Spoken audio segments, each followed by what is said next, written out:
Ouais. Donc, il faut pas que je te regarde.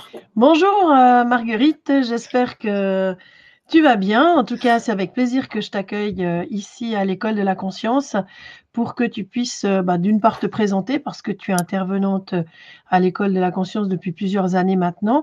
Alors certains élèves te connaissent, d'autres pas encore.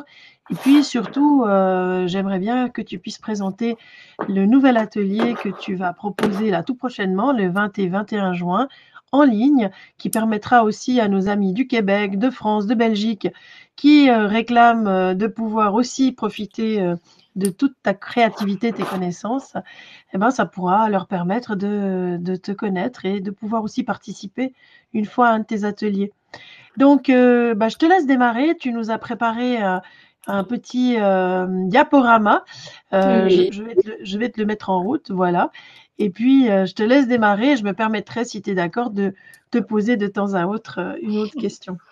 Voilà. Bonjour Fabienne. Alors, très, très heureuse d'être là, de pouvoir partager un sujet qui me tient à cœur, qui est un sujet central dans ma vie, hein, la créativité. Nous sommes des êtres créateurs par essence, donc ça pétille, ça flamboie de partout. Et l'idée aujourd'hui, c'est vraiment de pouvoir déjà ouvrir cet espace de mon être en lien avec cette créativité. Donc, déployer son pouvoir créateur en harmonie avec le vivant, c'est le sujet de ce moment. Vivre pleinement sa créativité. Pour moi, déjà, vivre pleinement sa créativité, c'est une grâce. Hein. C'est quelque part une évidence et un appel pour chacun, chacune d'entre nous, un appel à rejoindre pour déployer son univers créatif. Alors, la créativité, pour moi, elle est apparue très tôt, on va dire. En tout cas, je me suis rapprochée d'elle très tôt, de par mes origines africaines. Je viens du Bénin, originaire du Bénin, et j'ai vécu au Sénégal, en Mauritanie. Et dans tous ces pays africains, ce qui était vraiment fort, c'est toutes ces couleurs, toutes ces odeurs, quelque part aussi, ces formes qui pétillent à tous les coins de rue et qui ont bercé mon enfance et quelque part stimuler déjà ce côté créatif, ce côté inventif aussi, parce que très souvent dans nos sociétés, la vie elle est simple, donc ça sollicite beaucoup l'imaginaire, de pouvoir se débrouiller, de pouvoir transformer, hein, récupérer des objets. Donc voilà, cette énergie-là, elle a imprégné mon adolescence, mon enfance. Et il y a aussi un événement très particulier qui a croisé ma route dès l'âge de 12 ans. C'est que durant la nuit, durant les rêves, je me suis rendu compte que j'avais l'impression de sortir de mon corps, quelque part de quitter un certain espace de conscience pour aller en rejoindre un autre. Donc au début, évidemment, j'ai rien compris. C'était beaucoup de peur, beaucoup euh, de surprise par rapport à ça. Mais en fait, je me suis rendu compte que quand je me réveillais la nuit, au moment de me rendormir, dans un état méditatif, dans un état de détente, j'avais le sentiment tout à coup de me lever de mon lit, de me lever de mon corps et puis de me mettre debout dans la chambre, de traverser les murs, de me mettre à voler, de me mettre à rejoindre des souvenirs, de me mettre à rejoindre d'autres villes, contrées, d'autres temps. Et puis j'ai étudié ce phénomène pendant plusieurs années et ces expériences ont vraiment activé ou attisé ma capacité à voir. Hein, c'est comme si ça m'avait rendue encore plus présente dans la réalité d'ici, par rapport aux couleurs, par rapport aux formes, par rapport au monde que je pourrais appeler les mondes de l'invisible et du visible. C'est comme si ça a ouvert mon regard. Donc, cette expérience qui continue encore aujourd'hui a duré vraiment pendant plusieurs années et donc à participer, à déployer ma créativité. Aujourd'hui, cet outil créatif m'aide vraiment à grandir, à m'apaiser, à me rapprocher du monde. à aller à la rencontre de mes parts d'ombre. C'est voilà, c'est vraiment une deuxième nature, j'ai envie de dire. Qu'est-ce que je pourrais encore vous dire par rapport à cette créativité? Donc, j'ai fini par l'exprimer à travers la peinture, donc à travers l'écriture, à travers la danse, le chant. Pour moi, après, il n'y a pas de limite aussi à travers la cuisine. C'est infini, c'est sans, c'est sans limite. Où cette créativité qui est en nous peut vraiment se déployer dans tous les espaces de notre vie et de notre corps, quelque part. Alors, créer, oui, Fabienne. Oui, j'avais envie de rajouter que tout ce que tu viens de dire, ça corrobore beaucoup ce qui est dit aux élèves de l'école de la conscience. C'est que finalement, si on veut développer son intuition, sa capacité à pouvoir rejoindre le monde invisible et à pouvoir être ainsi mieux connecté à soi, il faut absolument que ça passe par l'ouverture créative. Et cette ouverture créative, tu le dis très bien, elle peut être faite au quotidien par de multiples choses, mais on peut aussi l'apprendre parce qu'on n'est pas forcément dans une société qui a énormément développé la créativité et je dirais encore moins depuis l'arrivée des vidéos, DVD et autres PlayStation. En fait, la créativité est en train de s'éteindre. Alors que si je veux rejoindre l'être infini que je suis et tous les possibles que j'ai, ben, il faut développer la créativité. Et c'est en ça que je trouve ton aspect multiple est vraiment intéressant et une richesse pour nous à l'école de la conscience. Maintenant, moi quand je dessine un chat, je dois marquer chat dessous pour être sûr que c'est vraiment un chat et que les gens reconnaissent. Est-ce que pour faire des cours chez toi, il faut avoir du talent? Est-ce que il faut qu'on ait déjà fait des exercices ou fait une école de beaux-arts peut-être? Ou comment tu proposes, si on n'y connaît rien, de développer sa créativité? Alors, tout le monde est bienvenu parce que à mon niveau, j'ai pas fait de formation, donc j'ai pas fait d'école des beaux-arts. Je rêvais d'en faire une. Mon père m'a amené à opter pour aller plutôt au niveau du bac, avoir la matu. J'étais un peu déçue à ce moment-là, mais en fait, le temps passant, je me suis rendu compte que ça m'a beaucoup aidé d'avoir pas forcément été dans une école des beaux-arts. Donc, je suis partie de manière abrupte comme ça. Et aujourd'hui, dans les ateliers que je propose, tout le monde est bienvenu. Et la première étape, c'est vraiment de prendre conscience que à chaque instant, nous créons. Là, je suis en train de parler, mon regard, mes gestes, mon corps, je suis en train de dessiner dans l'espace des formes, de dégager des énergies qui sont en mouvement. Et quelque part, créer, c'est déjà ça. C'est pouvoir après retranscrire ou retransmettre ou transmettre ou transposer toute cette énergie mouvante à l'intérieur de soi sur un support qui peut être du papier, qui peut être de l'argile, qui peut être voilà tout support, de la toile de jute, de la terre.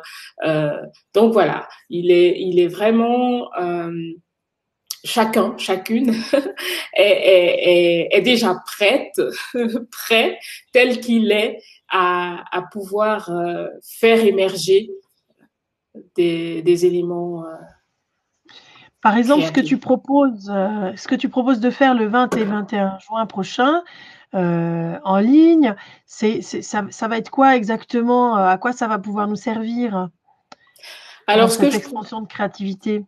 ce que je propose pour les 20 et 21 juin, c'est de pouvoir confectionner son oracle, son jeu de cartes intuitif, on va dire un jeu de 12 cartes, qui va pouvoir servir au quotidien justement à développer son intuition, à amener de la clarté par rapport à des questionnements.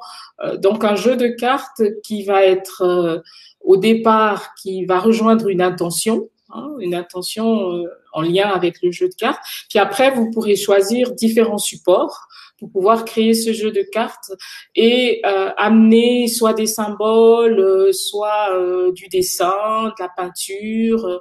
Chacune pourra vraiment y déposer les outils, les éléments qui ont sens et qui vibrent pour lui. Et donc, alors, un jeu de cartes qui se crée de manière intuitive et qui va servir au quotidien pour développer l'intuition. Parce que comme on le voit, la créativité, ça ne fait que ouvrir des portes et des portes et des portes. Et une carte peut mener à mille et une contrées et mille et un possibles. Voilà. Donc, ce jeu ira dans ce sens. D'accord. Et ça veut dire aussi que bah, je vais faire quoi de mes peurs? Enfin, est-ce qu'il y a des choses sur lesquelles tu vas aussi pouvoir insister? Parce que voilà, moi je vais participer aussi, je me réjouis, hein. Ouais. Euh, mais je me dis, ouh là là, si j'arrive pas à faire, si je sais pas faire, si j'ai pas assez de temps pour faire, parce que peut-être que quand on a l'habitude de créer, on est plus rapide. Oui, alors donc pour revenir un petit peu à la créativité, ce que c'est, j'ai noté juste quelques éléments hein. Au niveau de la définition, ça permet aussi de se situer par rapport mais en fait créer c'est quoi, ça touche quoi, donc produire, construire, inventer, et c'est là où on se rend compte que on le fait au quotidien et de manière très très simple. Quelque part, on est déjà en train de créer. Donc, ça permet de rassurer. Quand tu parles un peu des peurs, hein, de se dire, bah tiens, créer, c'est quand même pas quelque chose de si inatteignable et que je suis déjà en train de le vivre.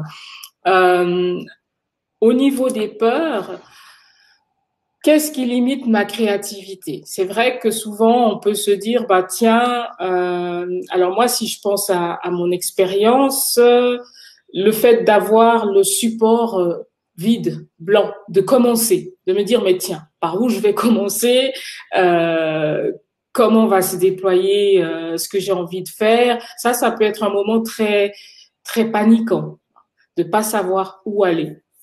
En plus, le besoin et l'envie que ça soit beau, la notion du beau. Se dire, bah, tiens, moi, j'aimerais quelque chose de bien cadré, de bien droit, que les couleurs soient bien mélangées. Alors ça, c'est un élément qui peut être comme une peur, mais qui va fonctionner aussi comme un frein et qui va limiter les capacités intuitives et la créativité elle-même. Le fait de se restreindre dès le départ, puisque le monde intuitif et le monde créatif est un monde sans limite. Dès qu'on se restreint, on coupe le canal qui pourrait permettre de nous inspirer. Euh, alors au niveau des peurs, que peut-il y avoir? Ben oui, ce sentiment de se dire mais tiens, j'ai pas fait d'école, les autres savent mieux, je sais pas dessiner, c'est pas pour moi et j'ai pas d'inspiration justement. Alors par rapport à toutes ces peurs, l'idée c'est d'oser. D'oser, de sauter à pieds joints. Bon, peut-être pas à pieds joints parce que parfois on aura encore plus peur, mais finalement c'est de prendre conscience qu'on peut s'appuyer. Pour ne pas sauter dans le vide, c'est de pouvoir s'appuyer. Donc on peut partir d'une forme qui existe déjà. Ça, c'est une approche qui est possible. C'est OK, je prends les pourtours d'une fleur, par exemple, que je pose en premier sur mon support. Et à partir de là, je laisse aller le geste dans une direction ou dans une autre. Donc voilà, ça c'est une possibilité. Une autre possibilité, c'est aussi de d'oser, par exemple, poser le support, fermer les yeux, prendre un crayon ou un feutre et laisser le geste se déployer. Ensuite, ouvrir les yeux et regarder ce qui s'est dessiné. Et à partir de ce qui s'est dessiné, on peut le tourner dans tous les sens et se rendre compte qu'il y a des formes qui apparaissent ou tout à coup de transformer une ligne ou deux, trois formes en autre chose. Donc, amener la conscience dans ce qui a été offert par le moment, l'instant, de pouvoir le modeler, le façonner.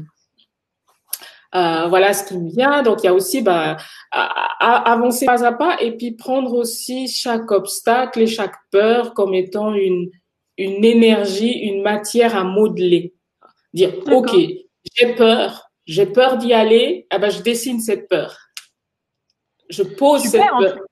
Ouais. En tout cas, ça donne envie. Je t'interromps parce que c'est vrai que c'est enthousiasmant de se dire que finalement, on peut, à la fois en essayant quelque chose de nouveau ou d'inédit, prendre un risque qui n'en est pas un, puisque Oui. derrière, il y a quand même un support qui existe et qui va me faire découvrir peut-être des facettes de moi que je connaissais pas.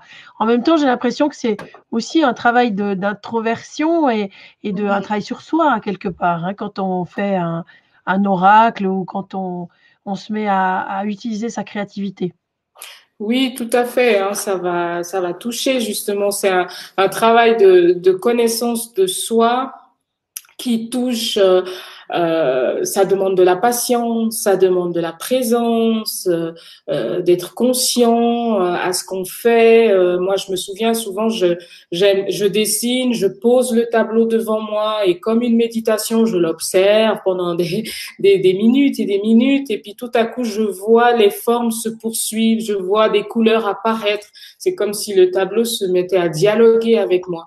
Donc, il y a tout un exercice d'écoute, tout un Mm. exercice aussi pour recevoir le mouvement d'énergie qui est propulsé, qui nous est donné.